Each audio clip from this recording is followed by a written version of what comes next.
My wife, Lena, passed quietly in her sleep on March 7th. They told me it was an aneurysm, sudden, painless, without warning. One moment she was warm beside me, her breath gentle against my neck. The next, she was gone, still. Her lips slightly parted, as though she had been about to speak. They said it was peaceful, but since that night, peace has felt far away. At 3:17 each morning, I find myself waking, sometimes to silence, sometimes to echoes I can't quite explain. In the days after the funeral, I moved through the world as if underwater. Food arrived at my door, untouched. Condolences filled cards I never opened. The daylight felt thin, but it was the nights that pressed hardest, the quiet settling into corners, making me hear things I had never noticed before. The creaks, the hum of the walls, the way the air seemed to breathe with me. And then, on the third night, the quiet broke. I woke with a start, sweat clinging, the red glow of the clock reading 3:17.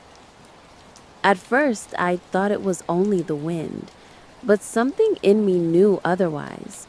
A voice, faint but unmistakable, brushed against the silence. Since then, little things have stirred. A toothbrush, damp as if freshly used, the familiar scent of her perfume lingering in the hallway, sheets drawn back, as though someone had just risen from them. Each sign, tender and unsettling all at once, left me caught between comfort and unease. I began to wonder if grief was bending my mind, shaping illusions out of longing. Still, I wanted to understand. I set up a camera, small and simple, watching over the room where I had not stepped since she was taken away. What I saw left me trembling. The door opening precisely at 3:17, the sound of a cry, piercing, sorrowful, yet no figure entered, just emptiness, and the slow swing of wood returning to its frame. Nights grew heavier, shadows seemed to gather. The house, once ours, now felt like it belonged to something else.